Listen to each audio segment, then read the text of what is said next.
कितने घरों में ऐसा होता है कि अपनी औलादों को परेशान कर रहे हैं कि तू कुछ नहीं कर रहा, तू नौकरी भी नहीं कर रहा, ये भी नहीं कर रहा, देख तेरे लिए कर ले तू तो हम तो जी लेंगे कैसे भी। लेकिन बाद में पता चलता है कि उस बेटे को बड़ा मान लेते हैं माँ बाप जो बेटा ज़्यादा कमाता है। बहुत सारे घरों में हमने देखा कि जब लोग दूसरों के घरों में जाते हैं अपने मम्मी पापा के साथ तो मीठी मीठी बातें करते हैं, देखो कितना अच्छा है, देखो हमारा रिलेशन, कोई परेशानी है ही नहीं। तो घर वाले भी चिढ़ जाते हैं, यार हमारे साथ तो ऐसा ही नहीं, हम तो लड़ मरते हैं, ये इनके साथ ऐसा कैसे है।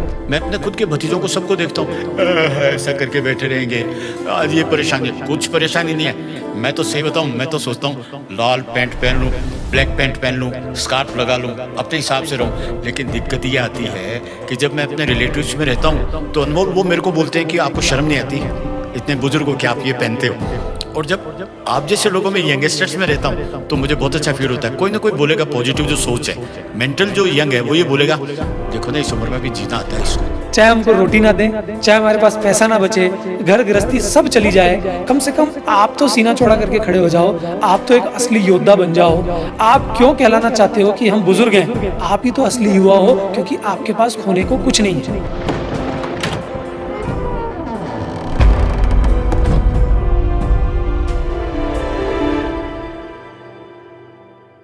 नमस्कार, मैं क्षितिज कुमार। आज का जो विषय हम लेकर आए हैं वो भी हमेशा की तरह से आपसे जुड़ा हुआ है, सीधेपन से नहीं तो इनडायरेक्ट वे में। विषय है बुजुर्गों को किस तरह से जीना चाहिए। और हमारे साथ हैं आपके चहेते अनमोल। ये तो आप जानते ही हैं कि वो हमेशा जो जवाब देते हैं वो सत्य पर आधारित होता है। और जो मैं प्रश्न पूछता हूँ वो आपके मन में उठने वाले प्रश्न हैं जो मेरे मन में भी उठते हैं। आइए हम अनमोल से इस विषय पर बात करते हैं कि वो क्या सोचते हैं। अनमोल, आज का जो विषय है कि बुजुर्गों को किस तरह से जीना चाहिए, ये एक सामाजिक व्यवस्था का ज्वलंत प्रश्न है। आप इस मामले में क्या सोचते हैं? आपने बोला लोगों को कि ये प्रश्न आपसे जुड़ा हुआ है, मेरे हिसाब से तो ये आपसे जुड़ा हुआ है। सच में, क्योंकि जब एज हमारी ज़्यादा हो जाती है, वो तो शरीर की एज है, तो शरीर की एज जब ज़्यादा हो जाती है तो इंसान को लगता है मैं बूढ़ा हो गया। तो आपकी एज भी आप बताना नहीं चाहते लोगों को, लेकिन मैं तो इस एंगल से बताता हूँ कि इतनी एज हो गई, 74 क्रॉस हो गई, इतनी एज में भी कोई व्यक्ति इतना काम कर रहा है, मेहनत कर रहा है, तो पॉजिटिव वे में लोग उससे इंस्पायर हों। मेरा ध्येय ये नहीं होता, लेकिन जनरली मैंने देखा है किसी बुजुर्ग आदमी को बुजुर्ग बोलते तो मारने को दौड़े। होता ही नहीं होता ऐसे?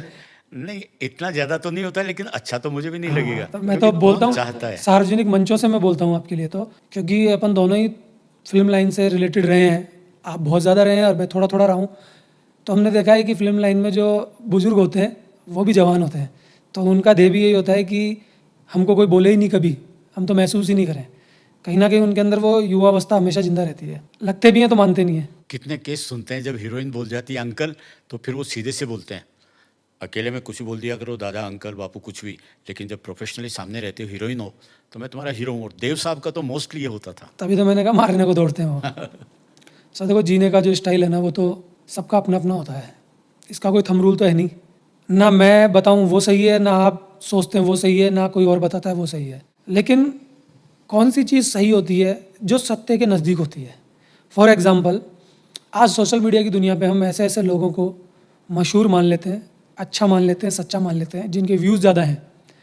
अब व्यूज़ ज़्यादा कई तरीके के लोगों के साथ हो सकते हैं, लेकिन एक तरीके के व्यक्ति के पास हमेशा व्यूज़ होते हैं, क्योंकि हम एक ऐसे देश में रहते हैं जहाँ लोग दिल से सोचते हैं, प्यार की बातें समझते हैं। भावुकता का जो एंगल है ना, एक कहते हैं ना सच्चा व्यक्ति होगा वो भावुक जरूर होगा। बिल्कुल। तो फिल्में भी शुरू से कौन सी चलती हैं जिसमें औरतें रोने लग जाएं। तो जो व्यक्ति सोशल मीडिया पे अच्छा ड्रामा कर पाता है, अब अच्छा ड्रामा कौन कर पाएगा? जिसका ड्रामा आपने समझ लिया वो तो अच्छा ड्रामा कर ही नहीं पा रहा। जिसका ड्रामा आप समझ ही नहीं पाए, जो आपको रियल में सच महसूस हो रहा है, फिर वही तो कहलाएगा अच्छा अभिनेता जो अच्छा ड्रामा कर पा रहा है। फिर आप ड्रामा तो उसको मान ही नहीं रहे। तो वो इतना डिप्लोमेटिक होता है, इतनी शानदार बातें करता है, वो उन्हीं बातों पे बार बार हथौड़ी चलाता है जिन बातों को सुन के आपको प्रसन्नता होती है। देखो कितना शानदार व्यक्तित्व है। ऐसा डिप्लोमेटिक आदमी अपने व्यूज़ ज़्यादा ले आएगा, ऐसा डिप्लोमेटिक आदमी आपके दिलों पे राज कर लेगा, आपको अपना बना लेगा, लेकिन ऐसा व्यक्ति बदलाव कभी नहीं ला पाएगा। ऐसे व्यक्ति परिवार में भी पाए जाते हैं, ऐसे व्यक्ति राजनेताओं में पाए जाते हैं, अधिकतर अभिनेताओं में पाए जाते हैं, टीचर लोग भी पाए जाते हैं। सोशल मीडिया का ज़माना है, टीचर्स भी हैं ऐसे जो मोटिवेट भी करते हैं, पढ़ाते भी हैं। लेकिन वो कितना ही दावा ठोक लें, मैं लिखित में दे रहा हूँ, ऐसे लोग किसी भी पद पे चले जाएं, उनको बाद में कोई बड़ी जिम्मेदारी भी दे दो, राजनीतिक पदों पे उनको बिठा दो, लेकिन वो कभी भी देश का, समाज का, लोगों का अच्छा नहीं कर सकते, क्योंकि वो डिप्लोमेटिक हैं। वो लोग किसी को नाराज करना ही नहीं चाहते। जबकि हकीकत क्या है कि व्यक्ति जो सच्चा होगा वो ऑटोमेटिक 2 धड़ों में बढ़ जाएगा, क्योंकि सामने ही 2 प्रकार के लोग हैं, एक सच्चाई पे चलने वाले, एक डिप्लोमेटिक, आप उसको बुराई ना बोले लेकिन सबको खुश रखने वाले। और सच्चाई पे चलने वालों की संख्या बिल्कुल कम है, मुट्ठी भर है। सच्चाई कड़वी भी होती है। हाँ, तो होगा यही कि वो हमेशा ही गालियाँ खाएगा व्यक्ति, जो सच्चा होगा। लेकिन जो डिप्लोमेटिक व्यक्ति होगा, चाहे वो खेलों का स्टार हो, चाहे वो राजनेता हो, अभिनेता हो, कोई भी हो, वो हमेशा लोगों के दिलों पर राज करेगा। तो पहले तो दिमाग में से ये निकाल देना चाहिए सबके कि कौन सा व्यक्ति आपको प्रभावित कर रहा है, तो वो व्यक्ति आपके लिए बहुत श्रेष्ठ है। हमारे घरों में भी इस बात का रिलेशन है, क्योंकि जो बड़े बुजुर्गों की बात हुई है, बड़े बुजुर्गों को तो ये समझना चाहिए कि हमारे जो शरीर की एज है वो अब आगे की तरफ है।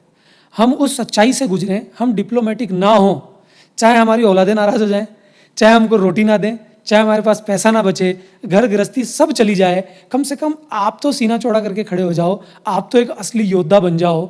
आप क्यों कहलाना चाहते हो कि हम बुजुर्ग हैं? आप ही तो असली युवा हो, क्योंकि आपके पास खोने को कुछ नहीं है। ये जो आप बोल रहे हैं कि उनको भले से भूखा मरना पड़े, कुछ भी करना पड़े, सच बोलो। और मैं जो दुनिया की लड़ाई देख रहा हूँ उसका मैं भी एक पात्र हूँ। वो तो बिल्कुल ही उल्टा है। वो बेचारे ये सोचते हैं मुझे कहाँ खाना अच्छे से मिले, आराम मिले, मैं शांत रहूँ। तो मैंने, आप बताओ कि कौन सी बात ऐसी बोली है जो उल्टी प्रदर्शित नहीं होती? प्रैक्टिकली तो वो जो आप बोल रहे हैं उससे एकदम उल्टा उल्टा करने के ही ना। उसमें रहते हैं। आप अक्सर एक चीज़ मांग रहे हैं अपने बच्चों से कि हमें प्यार करो। अगर आपके बच्चे आपको प्यार नहीं करते, एज अ बुजुर्ग मान लीजिए, एज ए माँ बाप मान लीजिए मैं ही हूँ केंद्र पे, और मैं जिस एज में हूँ उसमें नो डाउट मेरे माँ बाप एक बुजुर्ग स्थिति की श्रेणी में है ना। तो अगर मैं रियल में प्यार करता हूँ उनको, तो ये कौन तय करेगा कि मैं रियल में प्यार करता हूँ? कैसे पता चलेगा? उनको कैसे पता चलेगा? उनको नहीं, फील तो तब होगा ना जब उनके चक्षु भी खुले हुए हैं। उम्र ज़्यादा होने से इस बात की गारंटी होती है क्या कि ये व्यक्ति सत्य पे चल रहा है, ये व्यक्ति बुद्धिमान है? ऐसा कुछ है। उम्र तो बहुत से लोगों की हो जाती है, और छोटा व्यक्ति भी है, उसकी बुद्धि खुल जाती है, उसका अंदर का नेत्र खुल जाता है। तो ये तो मैं ही जानूंगा ना कि मैं कितना प्यार करता हूँ। अगर मेरी क्वालिटी ही प्यार करने की नहीं है, अगर मेरी कदम ताल ही सच की तरफ नहीं है, तो मैं हमेशा उल्टी उल्टी बातें देखूंगा। फिर पेरेंट्स ही क्यों ना, मैं हर व्यक्ति के साथ वही रिश्ता रखने की कोशिश करूंगा जो झूठ पे आधारित है। तो ये कौन तय करेगा कि पेरेंट्स से हम प्यार करते हैं या बुजुर्गों से हम प्यार करते हैं? वो जो स्टेटस पे लगाता है आई लव यू दादा दादी मम्मी पापा, वो तय करेगा। जो बार बार उनको खाना खिलाने का तरीका दिखाएगा, देखो हम कितना प्यार करते हैं, अंदर से पता नहीं क्या क्या हो रहा है। बहुत सारे घरों में हमने देखा कि जब लोग दूसरों के घरों में जाते हैं अपने मम्मी पापा के साथ, तो मीठी मीठी बातें करते हैं, देखो कितना अच्छा है, देखो हमारा रिलेशन, कोई परेशानी है ही नहीं। तो घर वाले भी चिढ़ जाते हैं, यार हमारे साथ तो ऐसा ही नहीं, हम तो लड़ मरते हैं, ये इनके साथ ऐसा कैसे है? लेकिन हकीकत यह है कि जब वो उधर चाय बनाने जाते हैं तो वो धीरे से उसके चूंटी काटता है, वो चिल्लाती है लड़की अपनी माँ पे, बाप पे लड़का चिल्लाता है, या दोनों एक दूसरे पे चिल्लाते हैं। तो ऐसी कंडीशंस रियली में घर में होती हैं। अपवाद हो सकते हैं वो बच्चे, अपवाद हो सकते हैं वो पेरेंट्स जो सत्य की तरफ चलते हैं, क्योंकि सत्य तो अब इतना सा रह गया है जो अपवाद की स्थिति में। नहीं तो जनरली पेरेंट्स जितनी उम्र को आगे बढ़ा रहे हैं उतना ही वो मांगने की स्थिति में आते हैं। आप बिल्कुल सही कह रहे हैं कि हमेशा उनका ध्यान इसी पे लगता है कि हमारा कुछ किया क्यों नहीं, अब हमारी इज्जत क्यों खराब हो गई, हम तो पहले ऐसे थे। वो ये बात स्वीकार करने को तैयार ही नहीं है कि हम ऐसे थे और अब हम ऐसे हो गए। वो अभी भी अपने आप को छोटी उम्र का बाशिंदा ही देख रहे हैं। वो अभी भी अपने आप को यही देख रहे हैं कि उस टाइम लोग हमारी बात मानते थे, लोग हमसे प्रभावित होते थे, ये जो हमारा बच्चा है यही हमारी सुनता था। वो एक्सेप्ट ही नहीं कर रहे कि अब हम नज़दीक हैं उस बात के जहाँ से शरीर गौण हो जाता है और हम रह जाते हैं। यही तो आध्यात्मिक स्थिति में आने का सबसे बड़ा मौका है, साहस की स्थिति है। छोटी उम्र में बच्चे को आप कहते हो कि आध्यात्मिक स्थिति में मत आ यार, ये गलत चीज़ है ना। धर्म ग्रंथों की बात आप ताल ठोक के करते हो, सभी से आप पूछ लीजिए धर्म ग्रंथों की बात कर रहे हैं। फिर मैं उनको पाखंडी नहीं कहूँ तो क्या कहूँ कि बुजुर्ग भी जोरदार तरीकों से धर्म ग्रंथ की बात करते हैं। इवन आप भी बढ़िया पाठ करते हैं ग्रंथों का, लोगों को भी बताते हैं। जनरली आप ऐसे परिवार में जन्म लिए हैं जिसमें धर्म की बात होती है, जिसमें ग्रंथों की बात होती है। लेकिन क्या रियल में आप अंदरूनी रूप से सन्यासी हैं? आपको जब मैं सन्यासी शब्द बोलता हूं तो आपके दिमाग में एक बात आती है कि मेरी रोटी कहाँ से बनेगी, मैं रहूँगा कैसे, मेरे सारे मजे तो चले जाएंगे। तो मैं आपको चैलेंज करता हूँ कि लोगों को आप ताल ठोक के कह दो, बड़े बुजुर्गों को सबको कह दो, जो विकसित देश भी हैं, हम तो विकासशील हैं, विकसित देश भी ये दावा ठोक दें कि हमारा बुजुर्ग तो आराम से बिना संघर्षों के चला जाता है। हाँ, एक अर्थ में उनका बुजुर्ग हमसे ज़्यादा अच्छी स्थिति में होता है कि वो अपने बुजुर्ग को एंड तक काम करवाते हैं। हम अपने बुजुर्ग को क्या कह रहे हैं, अरे साहब अपने माँ बाप से काम करा लिया, अरे साहब ये तो अपने माँ बाप का ध्यान ही नहीं रख रहा, ये तो उनसे काम करवा रहा है, मजदूरी करवा रहा है। तो उस स्थिति में वो फिर भी हमसे ठीक स्थिति में है। आप भी जानते हैं अगर आप थोड़े दिन काम नहीं करेंगे तो आपकी स्थिति क्या हो जाएगी। तो मैं आपसे उल्टी बात नहीं कह रहा, बल्कि सत्य पर आधारित बात कह रहा हूँ कि जब ग्रंथों में ये लिखा है, मैं तो नहीं पढ़ता, मैं तो नहीं मानता, मौका मिल जाए तो आप जैसे लोगों से सुन लेता हूँ। जिन लोगों ने ग्रंथों को चाट लिया उनको भी समझ में नहीं आती बात, वो मुझे समझ में आ जाती है। जैसे मैं स्वाध्याय की बात करता हूँ तो कितने सारे ग्रंथों में स्वाध्याय की बात है, लोग पढ़ रहे हैं लेकिन उसको अपना नहीं रहे, अंदर उसको हिला नहीं रहे, रट लेते हैं तोते की जैसे, मंथन नहीं कर रहे। तो ऐसे ही बुजुर्गों की स्थिति तो खुद ही। आश्रम हमारे हैं, वानप्रस्थ आश्रम क्या है साहब, संन्यास क्या है साहब, कौन सी उम्र में आएगा। आप 75 के हैं साहब, तो कौन सी उम्र में संन्यास आएगा।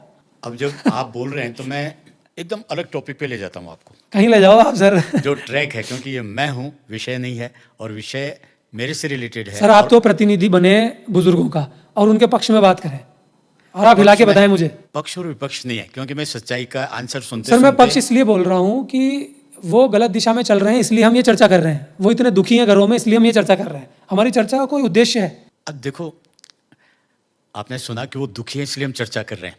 मैं एक कैरेक्टर हूँ, अभी हंस रहा हूँ, खुश हूँ, मेरे बारे में बात हो रही है। लेकिन एक चीज़ मैं पूछना चाहूँगा अनमोल, ये जो हम टॉपिक लेते हैं कि आध्यात्म की तरफ जाओ, सच्चाई की तरफ जाओ, सही बताऊँ टोटल मैं इसके एंटी हूँ।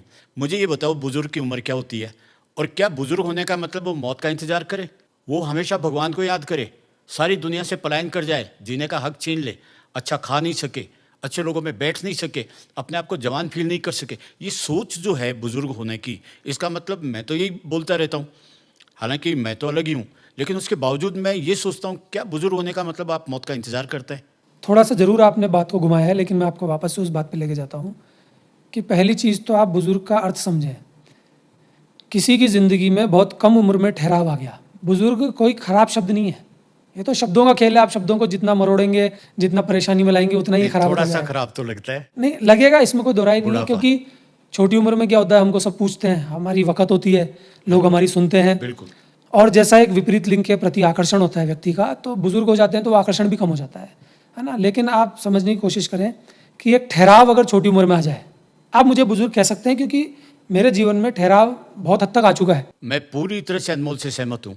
अब तो खुश हो गए ना, मैंने अपने आप को बुजुर्ग कहा तो। नहीं, इसके लिए नहीं हुआ, इसके लिए कि वो सच्चाई है। ये जो जवाब है वो एकदम सच्चाई पर आधारित है।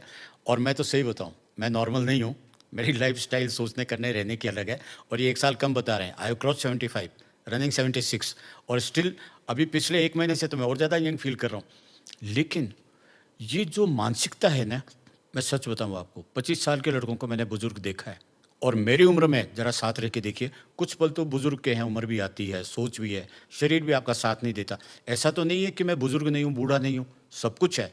उसके बावजूद भी जो सोच है, जो जीने का संकल्प है, जीने की इच्छा है, वो बहुत ही यंग लोगों के मुकाबले में बहुत ज़्यादा है। मैं अपने खुद के भतीजों को सबको देखता हूँ, ऐसा करके बैठे रहेंगे, आज ये परेशानी है। कुछ परेशानी नहीं है। मैं तो सही बताऊँ, मैं तो सोचता हूँ लाल पैंट पहन लूँ, ब्लैक पैंट पहन लूँ, स्कार्फ लगा लूँ, अपने हिसाब से रहूँ। लेकिन दिक्कत ये आती है कि जब मैं अपने रिलेटिव्स में रहता हूँ तो अनमोल वो मेरे को बोलते हैं कि आपको शर्म नहीं आती, इतने बुजुर्ग हो क्या आप ये पहनते हो। और जब आप जैसे लोगों में यंगस्टर्स में रहता हूँ तो मुझे बहुत अच्छा फील होता है। कोई ना कोई बोलेगा, पॉजिटिव जो सोच है, मेंटल जो यंग है, वो ये बोलेगा देखो ना इस उम्र में भी जीना आता है इसको, तो वो मुझे एक्सेप्टेबल है। और ये जो है ना मौत का इंतजार है, बुजुर्ग हो गए, सब हो गए, हाँ ये जरूर है। मानसिकता का जो इन्होंने कहा, मैं 100% उसको सामने देखता हूँ, और इससे ज़्यादा सच हो नहीं सकता कि आपकी उम्र वो है जो आप मानसिकता में सोचते हैं। शरीर का अपना एक अंदाज है। सर ठहराव और सुस्ती में अंतर है। ठहराव की मैंने वो बात की है, पानी ठहराव में होता है ना, लेकिन फिर भी उसका विकराल रूप हमको हमेशा दिखता है। तो ठहराव और सुस्ती में अंतर है। जिन युवाओं को आप बुजुर्ग कह रहे हैं कि छोटी उम्र में सुस्ती आती है, वो ठहराव नहीं है। ठहराव का मतलब है कि ये बात अंदर से पता चल जाना, एक्सेप्ट कर लेना कि एक दिन तो मरेंगे। ठहराव का मतलब ये नहीं है कि याद करना बार बार कि मैं तो मरूंगा इसलिए मैं ये कर लूँ, मैं क्या करूँ, मौत आ जाएगी। मैं ये नहीं कह रहा हूँ, मैं कह रहा हूँ कि एक्सेप्टेंस, कि हमारा शरीर तो जाएगा ही। वो एक्सेप्टेंस जितनी जल्दी आ जाएगी उतनी जल्दी ठहराव भी आएगा, सन्यासी वाली स्थिति भी आएगी, सत्य की तरफ भी जाएंगे, और प्रेम भाव भी जन्म ले लेगा। मैं यही तो कह रहा हूँ कि बहुत उम्र लेने के बाद भी माँ बाप अपने बच्चों से प्रेम नहीं कर पाते। लोग सिर्फ अपना उल्लू सीधा करने के लिए, या जो बात उन्होंने एक्सेप्ट की हुई है कि नहीं माँ बाप तो सब बच्चों को प्यार ही करते हैं, मैं दावे के साथ कह रहा हूँ कितने भी लोग आप बिठा दीजिए, आप चिल्लाएं, आप आक्रामक हों, मेरे फर्क ही नहीं पड़ेगा। आप चिल्लाएंगे, आक्रामक होंगे, मैं शांत हो जाऊंगा, वो मुझे कला आती है। आप जैसे ही शांत होंगे तो मैं तेज हो जाऊंगा। तो हमारा ध्येय चिल्लाने का, तेज होने का, इस सब का नहीं है। हमको सही चीज़ पकड़नी है, तो मैं उनको सही चीज़ पकड़ाऊंगा कि ये जो झूठ आप निरंतर बोलते आए हो कि माँ बाप तो अपने बच्चों से प्रेम ही करते हैं, ये सरासर गलत बात है। अगर जो प्रेम करेगा उसको माँ बाप होने की आवश्यकता नहीं पड़ेगी। प्रेम करता है जीव अंदर से, वो किसी भी स्थिति में हो सकता है, वो आपका चाचा हो सकता है, मामा हो सकता है, भाई हो सकता है, बहन हो सकती है, वो माँ बाप की संज्ञा में ही आए घूम के, ये जरूरी नहीं है। क्या बच्चा प्रेम नहीं करता अपने माँ बाप को? जो अच्छा लगे। नहीं, बच्चा भी तो प्रेम करता है ना अपने माँ बाप को, दोनों बातें ना। खूब करता है। लेकिन फिर बच्चे के मन में ऐसी स्थिति क्यों हो जाती है कि वो अपने माँ बाप से प्रेम को खो देता है? क्योंकि उसको एक समय बाद ये पता चलने लगता है कि इनकी महत्वाकांक्षा कुछ और है। लेकिन वो कुड़ता रहता है, परेशान होता रहता है, क्योंकि जो ट्रेडिशन चलता आ रहा है उसको घोषित करने का कि अगर इसने अपने माँ बाप को खराब बोल दिया तो खेल खत्म हो जाएगा समाज में, तो समाज में अपने आप को बचाता है वो। तो मैं आपसे वही कह रहा हूँ कि बुजुर्गों को जीना कैसे चाहिए, ये बात मेरी एंड तक रहेगी कि बुजुर्गों को बिंदास ऐसे जीना चाहिए कि काल करे सो आज कर। मैं मौत का इंतजार नहीं कर रहा, लेकिन कभी भी शहीद हो जाएं, इतना खुले दिल से, इतना खुले प्रेम भाव से। भाई इंसान का जो शरीर है वो अपने आप अपनी आत्मा का बचाव करता है, वो अपनी एनर्जी को स्टोर रखता है। आपने जानवरों को देखा होगा, बहुत से जानवर मांसाहारी नहीं है तो वो कभी किसी पे हमला नहीं करते तब तक जब तक उनको ये मालूम नहीं चल जाए कि कोई उनके ऊपर हमला तो नहीं कर देगा। हमारा शरीर भी सरवाइव करने के लिए उठापटक करेगा। अगर हमको हमसे कम ताकत वाला व्यक्ति खदेड़ेगा तो हम उससे मुकाबला कर लेंगे, भले ही हमने पूरी जिंदगी भर कभी लड़ाई नहीं लड़ी, लेकिन हमारे ऊपर से ट्रेन निकल जाएगी, हमसे कई गुना ज़्यादा शक्तिशाली, हम कुछ नहीं कर पाएंगे। तो जो इंसान की जो स्थिति है वो हमेशा उसको सर्वाइव करने की स्थिति में लाती है। तो डर भी जरूरी है। मैं निडर हूँ, इसका मतलब ये नहीं है कि हमको मालूम है कि आग जला देती है तो हम उसको लपेट लें। हमको मालूम है कि हम छत से गिर जाएंगे, कि मैं निडर हूँ तो कूद जाऊँ। हमको मालूम है कि शेर के मुंह में मुंह देने से हम मर जाएंगे, लेकिन मैं निडर हूँ इसलिए मुंह डाल दूँ। इसका मतलब ये नहीं होता कि हम सीना चौड़ा करके खड़े हो जाएं। हम सर्वाइव कर रहे हैं, हम ये बातें सच साबित करने के लिए हम अपनी आत्मा को भी खो दें, शरीर से निकाल देनी है। लेकिन ऑटोमेटिक इस प्रकृति का सिस्टम है, बहुत सारी चीज़ें, बहुत सारे तत्व एकदम से उस स्थिति के पक्ष में आएंगे जो स्थिति आपके शरीर से आपकी एनर्जी को बाहर कर देगी, तो ऑटोमेटिक बाहर कर देगी, आप उसमें कुछ नहीं कर सकते। क्योंकि वो एक ऐसी स्थिति है जो आपको ना दिखती है ना आपको समझ में आती। वो महसूस की जा सकती है, लेकिन बहुत समय बाद या बहुत तगड़े गुरुओं की संगत के बाद, संतों के बीच में बैठने के बाद, या इंटरनल रियलाइजेशन से। तो मेरा बुजुर्ग कहने का मतलब बिल्कुल भी ये नहीं है कि कोई व्यक्ति सुस्त हो जाए तो वो बुजुर्ग है, वो तो नाकारा है, कामचोर है, उसकी तो हैबिट बन गई। एक बात इसमें मैं और ऐड करूंगा कि इंसान एक दिशा में निरंतर तब तक चलता है जब तक कोई भी बाहर का सोर्स उसको हिला नहीं देता एक दिशा में। फिजिक्स में भी हम पढ़ते हैं कई बार ऐसी चीज़ें कि एक्सटर्नल फोर्स जब तक खदेड़ता नहीं है तब तक निश्चित दिशा में चीज़ गतिमान होती है। तो गतिमान कैसे होती है? अगर कोई व्यक्ति निरंतर सुस्ती फैला रहा है तो जब तक उसको कोई बाहर से खदेड़ेगा नहीं, या उसको अंदर से ये फील नहीं होगा, कोई अंदर से ऐसी चीज़ उसको झंझोड़ेगी नहीं कि मैं कितना गलत कर रहा हूँ, तो निश्चित दिशा में वो गतिमान होगा सुस्ती की तरफ, और वो सुस्ती उसकी बढ़ती चली जाएगी। ऐसे ही कोई व्यक्ति जब अंदर से कर्मशील सिद्धांतों को फॉलो करता है, लगातार काम करता है, तो वो काम करता ही चला जाता है जब तक उसमें बाहर की कोई एनर्जी आके सुस्त दिशा में नहीं ले जाएगी। इसीलिए मैं युवाओं को कहता हूँ कि तुम ऐसे लोगों के बीच में बैठो, ऐसे लोगों की संगति करो जो वाकई में काम करते हैं। तुम उन लोगों के साथ बैठते हो जो आए दिन कैफे की बात करते हैं, आए दिन क्लब्स की बात करते हैं, पता नहीं किन किन चीज़ों की बात करते हैं जिनसे तुम्हारा बिल्कुल भी विकास नहीं होता। तुम्हारा कितना विकास होता है क्लब में, ऐसे होता है वैसे होता है, ये तुम जानते हो। मैं इन टॉपिक्स पे बहुत बड़ी बात, लंबी चौड़ी बात कह सकता हूँ। इससे रिलेटेड कोई भी प्रश्न हो आप मेरे से पूछें कि आपने कैफे के लिए गलत क्यों कहा, आपने इसके लिए गलत क्यों कहा, पूछें। लेकिन रियल में बुजुर्ग वो है जो काम करना नहीं चाहता। इसका शब्द गलत है, बल्कि मैं आपको कहूँगा कि जिस व्यक्ति में अंदर से ठहराव आ जाए वो बुजुर्ग नहीं है, वो छोटी उम्र में भी संत कहलाएगा। इतनी गहराई से जानने के बाद में हमें महसूस होता है कि हम पूरी तरह से अनमोल की बात पर सहमत हैं। लेकिन ये जो बुजुर्गों को किस तरीके से जीना चाहिए, अनमोल इतने आयाम है, कुछ उनमें से मैं बोलना चाहूँगा। ये पक्ष तो जो आपने कहा वो अच्छा है, और जो यंग जनरेशन है उसको उस पर ध्यान भी देना चाहिए पॉजिटिवनेस के हिसाब से। आज का जो वक्त है इसमें बुजुर्गों की जो पोजीशन है वो बहुत क्रिटिकल है, और वो इस रूप में, मैं थोड़ा सा विषय से रिलेटेड ही है लेकिन थोड़ा सा लाइन से हट के, जब एक बुज़ुर्ग होता है उसकी दिक्कत ये होती है कि उसके पास पैसा उसके हाथ में नहीं होता, गरीब होता है, और जितना पैसा नहीं है, गरीबी है, इसका उसकी दिनचर्या पर, उसके परिवार से बहुत ज़्यादा गहरा संबंध दिखता नहीं है लेकिन होता है। इसमें आप क्या बताएंगे कि समझ लीजिए कि एक बहुत अच्छा आदमी अपने परिवार को पालते हुए गरीब रह गया, बुजुर्ग हो गया, और एक कृपण आदमी जिसने बहुत पैसा इकट्ठा किया है, उसके पास पैसा है, दोनों में जीवन की जो दिनचर्या है उसका रात दिन का असर हो जाता है बुजुर्गियत में। बोए बीज बबूल के तो आम कहाँ से पाए। अगर आपने व्यवस्था ही ऐसी गड़बड़ पैदा कर दी, बीज ऐसे डाल दिए, तो उसके फल भी ऐसे आएंगे। विवाह की जो व्यवस्था है, जो सदियों से चली आ रही है, उस व्यवस्था का ही नतीजा है कि हम हमारे घर में दादा दादी, नाना नानी या माँ बाप, चाचा चाची, परिवार के जितने भी रिश्ते हैं उनको देखते हैं। तो अभी ये टॉपिक है ही नहीं कि विवाह सही है, गलत है, प्राकृतिक है, नहीं है। मैं कह रहा हूँ कि विवाह प्राकृतिक नहीं है, लेकिन अगर अभी हम तर्क करेंगे तो मैं आपसे पूछूंगा कि ये सब साइंटिफिक टेम्परामेंट नहीं है। ये बात सिद्ध भी नहीं है कि विवाह प्रकृति की देन है। फिजिकल रिलेशन प्रकृति की देन है, लेकिन विवाह प्रकृति की देन नहीं है। विवाह जब प्रकृति की देन नहीं है तो विवाह से जो नियम बने, जो सामाजिक बातें आपके सामने आई, वो सब भी फिर प्राकृतिक नहीं है। मैं इनको झूठ तो कह नहीं सकता, जब लोगों ने लगा ही ली है तो फिर सामने आएंगी। तो ये ट्रेडिशन सदा से ही चलता आया है कि लड़की किसी और के घर आएगी, पितृसत्तात्मक परिवार व्यवस्था होगी, उसमें आदमी की चलेगी। औरतों की स्थिति क्या होगी, आदमियों की स्थिति क्या होगी, वो एक अलग मुद्दा है। लेकिन धीरे धीरे जो उसका मुखिया होगा, जिसकी सदा से चलती आई है, वो मुखिया अपने आप ही प्राकृतिक रूप से शारीरिक कमज़ोर होगा, मानसिक कमज़ोर होगा, हर तरह से कमज़ोर होगा। लेकिन एक बात मैं आपको क्लियर कर दूं कि व्यक्ति शारीरिक रूप से कमज़ोर हो सकता है, लेकिन आध्यात्मिक रूप से व्यक्ति एक बार चेत हो जाता है, एक बार अपनी चेतना को पकड़ लेता है, तो फिर उम्र कोई मायने नहीं रखती। जितना वो बड़ा होता जाएगा, जितना वो बुजुर्ग होता जाएगा, जितना उसका शरीर ऊपर होता जाएगा, उतना ही उसके विचारों में सुंदरता डेवलप हो जाएगी, उतना ही उसका शरीर बूढ़ा होने के बाद भी प्योर दिखेगा। आपने बहुत सारे ऐसे बुजुर्ग भी देखे होंगे जो कम उम्र वाले बुजुर्ग हैं, 55-60 में बुजुर्ग हो गए, लेकिन उनके चेहरे पे नेगेटिव एनर्जी दिखती है, अजीब से दिखते हैं। मतलब ऐसा लगता है कि यार ये कैसा व्यक्ति है। हाँ, इतनी बढ़िया बढ़िया बातें हम अपने घर के बुजुर्ग के लिए कर लेते हैं, लेकिन बाहर का जब बुजुर्ग दिखता है तो ऐसे ऐसे केसेस भी सामने हैं कि लोग उनके पत्थर तक मार लेते हैं, उनके साथ मजे मस्ती कर लेते हैं, लंगोटियां तक खींच लेते हैं, करते हैं बच्चे छोटे छोटे, उनके सामान को छीन लेते हैं, उनको गाली गलौज कर देते हैं, उनसे उल्टा उल्टा व्यवहार कर लेते हैं। तो एक अपने घर का बुजुर्ग है, एक बाहर का बुजुर्ग है। अगर आपका प्रेम भाव बुजुर्गों के लिए इतना है तो फिर उनके लिए भी करिए।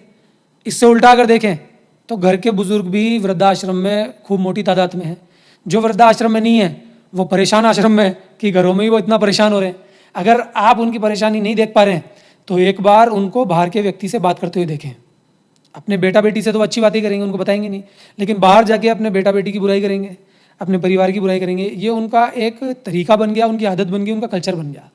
लेकिन जो बुजुर्ग रियल में आध्यात्मिक दृष्टिकोण को साथ लेके चला है, उसके अंदर के चक्षु खुल गए, मैं कह रहा हूँ उसको इन बातों से मतलब ही नहीं होगा। उसका चेहरा भी चमकेगा, उसका शरीर भी चंदन की जैसे सुगंध देगा, उसके विचार फूल की जैसे महकेंगे। लेकिन ऐसा होता नहीं है। जनरली हम ज़्यादा मात्रा में उन बुजुर्गों को ही देखते हैं जो पार्कों में, जो घरों के बाहर मंडली बैठा करके इतनी बुराइयां करते हैं। अपने परिवार की बुराइयां ही नहीं, बल्कि ये जाहिर कर देते हैं कि जो हमारे बेटा बेटी हैं या हमारे रिश्तेदार हैं वो इतने गड़बड़ लोग हैं, इतने ख़राब लोग हैं कि उन्होंने हमारे साथ ऐसा किया। तो ऐसी चीज़ें जब सामने आती हैं तो फिर बुज़ुर्ग की स्थिति आप खुद ही जान लीजिए कि बुज़ुर्ग बड़ी बड़ी बातें कर रहा है, आराम से भजन कर रहा है, सबको दिखा रहा है, मोबाइल में भी आजकल कीर्तन करते हुए देख रहा है, या जिस भी धर्म से वो रिलेटेड है उनके प्रवचन सुनते हुए देख रहा है, लेकिन अंदर से वो तब्दील नहीं हुआ, अंदर से उसका ट्रांसफॉर्मेशन नहीं हुआ। वो अब भी वही 2 कौड़ी की बातें कर रहा है जो वो पहले करता था, बल्कि उसकी 2 कौड़ी की बातें बढ़ गई हैं क्योंकि उसके जहन में एक चिंता आ गई है। तो आप जो बोल रहे हैं कि कोई बुजुर्ग बहुत पैसा इकट्ठा करके बैठा है लेकिन कोई बुजुर्ग के पास कुछ भी नहीं बचा, मैं कह रहा हूँ दोनों के हालात एक जैसे हैं कि पैसा इकट्ठा करने से या ना इकट्ठा करने से कुछ भी नहीं होता, उसके अंदर की स्थिति कैसी हो गई है। अगर उसके अंदर की स्थिति बिल्कुल क्लियर हो गई है, वो किसी को तंग ही नहीं करेगा। वो तो जान चुका ना, मुझे तो जाना है। शारीरिक पेन हो रहा है, प्रॉब्लम हो रही है, तो पहले वो खुद सहन करने की कोशिश करेगा, वो ये शिकायत ही नहीं करेगा। अगर वो ये शिकायत अपने बच्चों से कर रहा है तो फिर उस बुजुर्ग को अपने बच्चों को सुप्रीम पावर मान लेना चाहिए, क्योंकि एक तरफ वो सुप्रीम पावर के कीर्तन कर रहा है, भजन कर रहा है कि तेरे कारण ही सब कुछ होता है, तेरी इजाज़त के बिना तो पत्ता ही नहीं हिलता, और अगर मैं बीमार हुआ हूँ, मेरे शरीर में कुछ समस्या आई है तो वो भी तेरे कारण ही हुई होगी। लेकिन शरीर में जो भी समस्या हुई है, घर में जो भी समस्या हुई है, आर्थिक, सामाजिक, मानसिक, उसका आरोप अपने बच्चों पे लगा देता है। तो ये दो बातें एक दूसरे के विरोध में चली जाती हैं। तो या तो वो कीर्तन करना छोड़े या अपने अपने धर्मों की जो पूजा पाठ इबादत कुछ भी है प्रेयर, तो उसको छोड़े। मैं कह रहा हूँ अगर साइंटिफिक टेम्परामेंट डेवलप होगा, मैं कह रहा हूँ अगर रियल सत्य की तरफ इंसान जाएगा, तो वो रियल में आध्यात्मिक व्यक्तित्व का स्वामी बनेगा। अगर वो रियल अध्यात्म को पकड़ेगा, जैसा आपने कहा कि मैं इन सत्य की बातों के पक्ष में ही नहीं हूँ, क्योंकि आप अभी और 400-500 साल जीना चाहते हैं, मालूम होते हुए भी कि ये शरीर तो जाएगा। लेकिन मैं आपको बता दूं, मौत कभी भी पूछ के नहीं आती है। मौत कभी भी आती है, मौत को हमेशा अपने गले से लगाना ही पड़ेगा। नो डाउट आपका शरीर फड़फड़ाएगा, वो उस एक ऐसी एनर्जी को निकलने नहीं देगा जो उसके साथ पता नहीं कितने वर्षों से बिल्कुल ऐसे रही है, चोली दामन का साथ रहा है। वो कैसे ऐसे जोड़ को अलग होने देगा?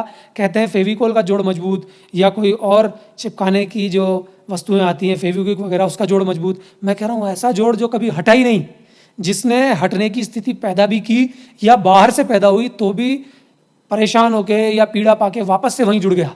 चोट लगी, स्थिति होने लगी, बीमार हुआ, स्थिति होने लगी, लेकिन वापस से जोड़ हो गया। जब ऐसी स्थिति बनेगी तो आप सोचिए कितने बड़े दर्द का अनुभव होगा। लेकिन हमको ये दर्द बताया गया, इसलिए बुजुर्ग भी डर जाता है। युवा डरे समझ में आता है, बुजुर्ग को तो डरना ही नहीं चाहिए। लेकिन बुजुर्ग की चिंता जो मेरे ख्याल से एक सामान्य नागरिक के लिए वाजिब है कि उसको जब उम्र हो गई, उसको पता है कि अब मेरा शरीर कमज़ोर हो गया है। कभी कभी उसका पार्टनर भी एक्सपायर हो जाता है, वाइफ, या उस कंपनी उसकी मिलती है तो दुख सुख की बातें करते हैं, उसका एक सहारा रहता है। लेकिन मुझे आप ये बताइए अनमोल, क्या ये चिंता उनकी वाजिब नहीं है कि अब मेरी सेवा कौन करेगा? पता नहीं मैं कितना ज़्यादा बीमार होकर हॉस्पिटल में जाऊंगा या मैं जगह की जगह मर जाऊंगा। लेकिन एक आदमी का जो रहता है ना असहाय जैसा, वो चिंता क्या उसकी वाजिब नहीं है? बिल्कुल भी वाजिब नहीं है, क्योंकि इस चिंता ने कितने ही घर परिवार खराब कर दिए, कितनी बड़ी बड़ी संस्कृतियाँ सभ्यताएं खराब कर दी। छोटा सा बच्चा जब जन्म लेता है उसकी बढ़ने की स्थिति खराब कर दी। बच्चे को ये बताया जाता है, ये महसूस कराया जाता है, यहाँ तक कि कूट कूट के उसके दिमाग में भर दिया जाता है कि तू तो अपने माँ बाप की बुढ़ापे की लाठी बनेगा। इसी का कारण है कि माँ बाप सदा ही एक बच्चे के रूप में लड़के को देखना चाहते हैं, क्योंकि हमारा ट्रेडिशन ही ये कहता है, हमारा विवाह का जो सिस्टम है वही ये कहता है कि लड़की आपके पास हमेशा नहीं रहेगी, लड़की दूर जाएगी। इसी का कारण है कि लड़की को सदा से ही ये समस्या अंदरूनी रूप से कोसती है, परेशान करती है कि मैं अपने माँ बाप की तो थोड़े दिन रह पाऊंगी। इसलिए जनरली आप देखेंगे समाज में अपवाद हो सकते हैं लड़कियों के भी, लेकिन फिर भी आप देखेंगे तो लड़कियां लड़कों की बनिस्पत ज़्यादा सेवा करती हैं अपने माँ बाप की। बिल्कुल बिल्कुल। अपवाद हो सकते हैं, कर नहीं पाती, लेकिन वो अलग बात है। हाँ, लेकिन उनके दुख से वो दुखी बिल्कुल, होती है। क्योंकि सदा से ही उनके जहन में ये बात डली हुई है कि उनको एक दिन जाना है, और लड़के को ये बताया गया है कि तू तो बुढ़ापे की लाठी है। तो इस बात को अगर गहराई से आप समझेंगे तो आप बिल्कुल सही दिशा में पहुंच जाएंगे। लड़की की बात अगर मैंने छेड़ी है तो एक बात और मैं लड़की की कहता हूँ कि लड़कियाँ आज अक्सर देखा है परेशानी करती हुई समझ में आती हैं, झुंझलाती हैं, चिड़चिड़ा स्वभाव हो जाता है, आक्रमण करती हैं, या फिर लड़कियाँ बहुत ज़्यादा चटोरी हो जाती हैं। हम कहते हैं ना कि बहुत ज़्यादा खाने का शौक तो लड़कियों को ही होता है। वो हम क्यों कहते हैं? सदियों से ही फीमेल को दबाया गया, लड़की पैदा हुई मार दिया गया। कई कई ऐसी सभ्यताएं हैं, कई कई ऐसे नियम थे जिनमें लड़की पैदा हो गई तो तुरंत ही उसको दफना दिया जाता था, गाड़ दिया जाता था। या शादीशुदा औरत भी है तो सती प्रथा जग जाहिर है, सबको मालूम है। नहीं, औरतों को तो बहुत दुख दिया। तो इतना समस्या फीमेल ने झेली है, आज अगर फीमेल ताल ठोक के सामने आती है तो इसमें क्या बुरा है? उसका रिएक्शन है। तो मैं भी फीमेल के पक्ष में ही बात करता हूँ 100%, 1000%। लेकिन आपको ऐसा लगता है या लोगों को ऐसा लगता है मैं फीमेल का विरोधी हूँ। मैं फीमेल को ये समझाना चाहता हूँ कि पहले आप सत्य से इधर थी क्योंकि आपको दबाया गया था, अब आप सत्य से इधर आ गई क्योंकि अब आप दूसरों को दबाती हैं। लेकिन बुजुर्ग को तो अपने वाइफ की बुढ़ापे में लोग बोलते हैं कि ज़्यादा जरूरत होती है। मैं उस पर आ रहा हूँ। तो जो फीमेल की स्थिति है वो दबने के कारण ऐसी रही है, और चटोरे वाली जो स्थिति है वो ऐसे रही है कि जब शुरू से दबाया गया तो लड़का तो हष्ट-पुष्ट हो जाए, खूब माल चटाओ, मलाई खिलाओ, दूध पिलाओ, खूब खिलाओ लड़के को। लेकिन अंदर से कहीं ना कहीं जिन माँ बापों की आप बात कर रहे हैं कि ये तो अपने बच्चों को समान देखते हैं, है ना, वो लड़कियों को ऐसा देखते थे कि ये तो दूसरे घर चली जाएगी। हाँ, वो इस अर्थ में जरूर उसको खिला पिला देंगे कि हट्टी कट्टी होगी तो इसको अच्छा घर मिल जाएगा, नो डाउट। लेकिन फिर भी बहुत सी जगह हम ये देखते थे या महसूस करते थे या हमको मालूम है कि वो अपनी लड़कियों को अच्छा खाना भी नहीं खिलाते थे, और लड़कियां शादी के बाद भी अपने पति को ही बहुत अच्छा खिलाने की स्थिति में होती थी। अगर वो खुद खा लें तो प्रॉब्लम में आ जाए, तो लड़कियों को सदा से ही दबाया गया खाने पीने की स्थितियों में भी। तो जिन चीज़ों के लिए दबाया जाएगा वो चीज़ें सड़ सड़ के आगे बोलेंगी, इसलिए लड़कियों की स्थिति खाने पीने की डेवलप हो गई है, जिसको हम कहते हैं कि चटोरी हो गई। चटोरी होना कोई अलग से उनके अंदर कोई साइंटिफिक चीज़ नहीं है कि लड़कों से अलग होगी, साहब जीभ लड़के की अलग है, लड़की की अलग है, लेकिन फिर भी ये बातें बहुत गहराई में है। तो बुजुर्ग की जो स्थिति है साहब, मैं कह रहा हूँ कि ये इतनी बुरी स्थिति है कि बुजुर्ग को कभी सोचना ही नहीं चाहिए कि मेरा क्या होगा। एक तरफ आप बोल रहे हैं कि माँ बाप तो हमें प्यार करते हैं, माँ बाप तो सब कुछ करते हैं, दूसरी तरफ आप ही ये क्लियर घोषित करते हैं कि समाज ये चाहता है कि उसकी औलाद उसकी सेवा करे। तो आप मुझे बताओ कि प्रेम में मांगना है क्या? प्रेम मांगता है क्या? आप मुझे बताओ। ये तो भीख मांगने वाली बात हो गई कि तेरे को जब भी हम खिलाएंगे बड़ा करेंगे। कितने घरों में ऐसा होता है कि अपनी औलादों को परेशान कर रहे हैं कि तू कुछ नहीं कर रहा, तू नौकरी भी नहीं कर रहा, ये भी नहीं कर रहा, देख तेरे लिए कर ले तू, तो हम तो जी लेंगे कैसे भी। लेकिन बाद में पता चलता है कि उस बेटे को बड़ा मान लेते हैं माँ बाप जो बेटा ज़्यादा कमाता है। तो दोनों बातें एक साथ आप ना करें। आप मुझे बताएं कि ऐसा है कि नहीं है समाज में, मैं आपसे पूछ रहा हूँ।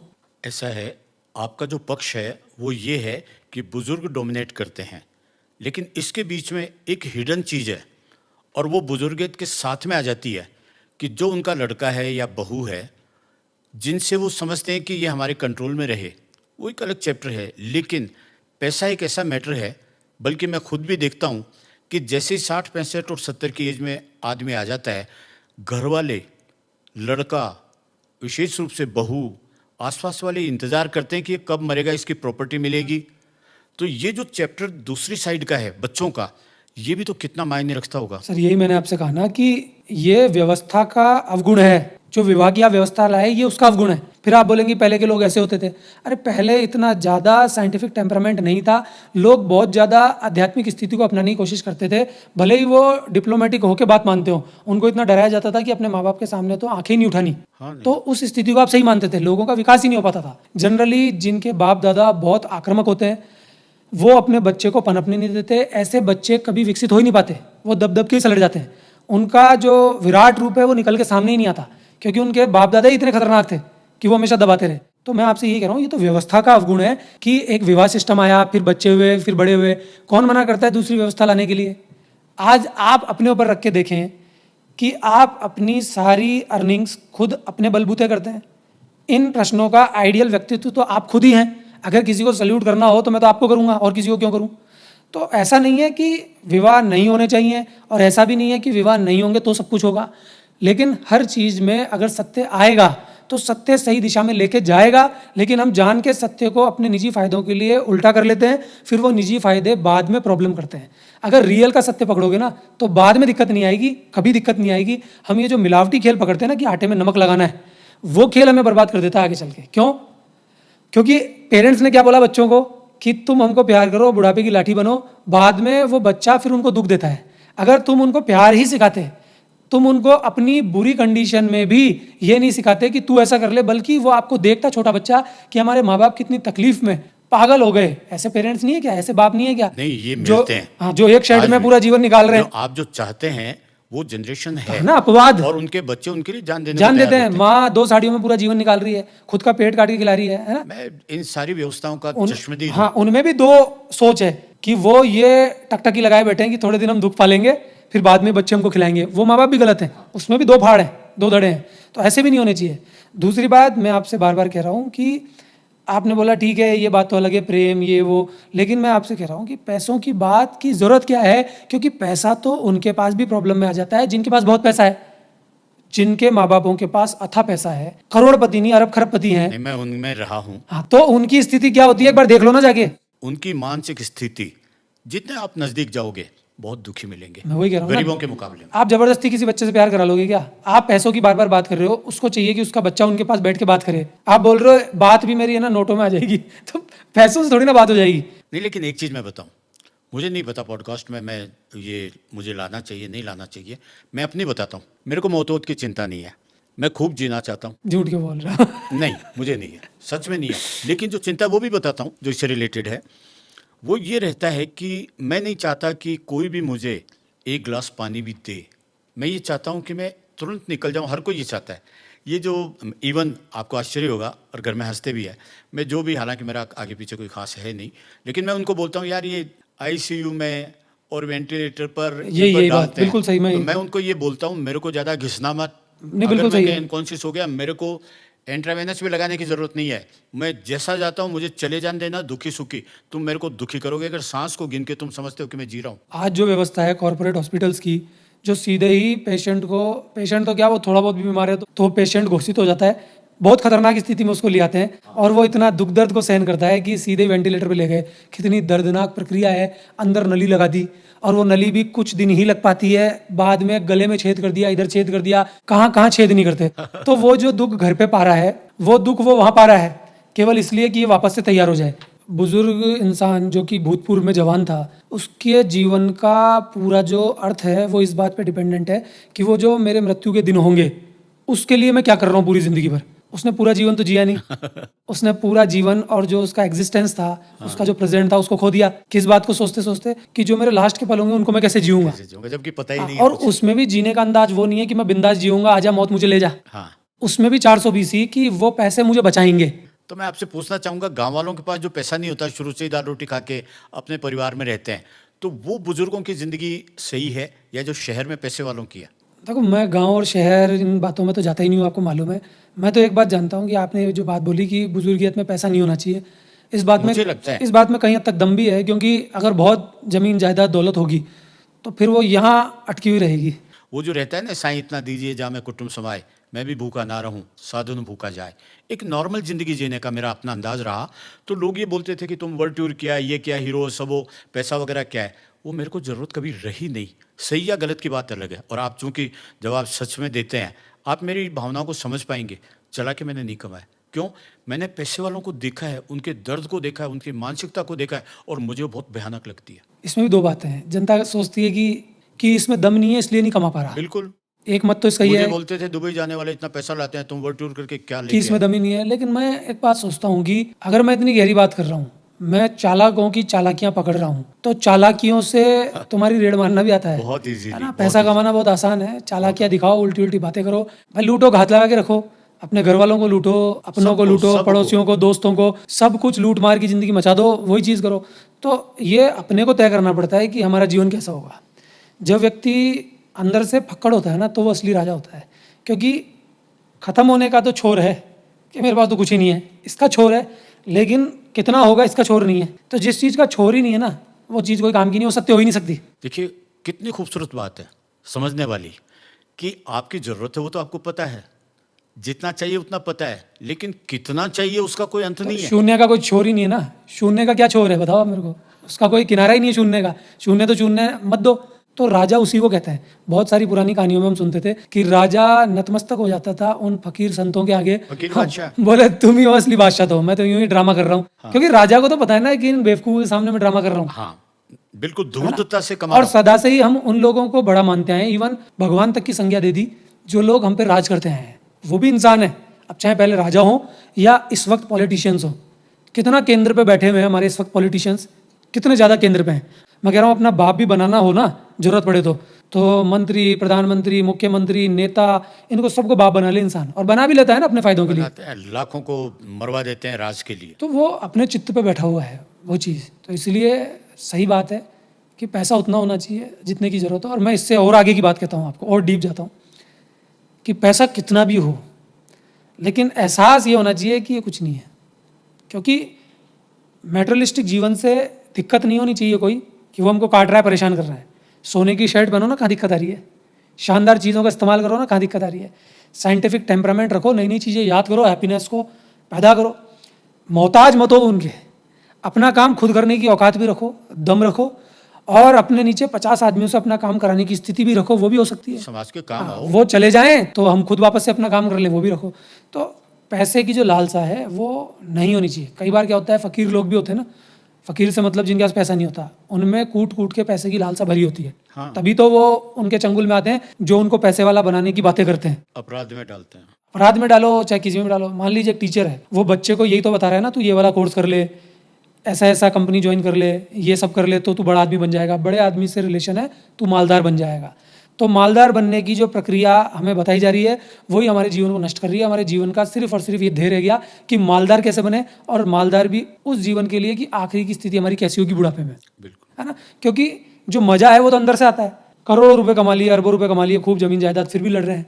आप भी बहुत सारे ऐसे लोगों को जानते हैं जो अरब खरबपति हैं, और मैं भी बहुत सारे ऐसे लोगों के परिवार को जानता हूँ जो बहुत पैसे वाले हैं। बराबर। उनके अंदरूनी हालात क्या हैं, मेरे पास आ जाओ, मैं बता दूंगा। मैं किसी की ज़िंदगी को एक्सपोज नहीं करता, किसी का नाम नहीं लेता मैं कभी। मैं अपनी सारी बात रखता हूँ, और मेरी जितनी बात है वो ऐसा लगता है कि हमारे लिए ही कह रहा है, सब पे लग रही है।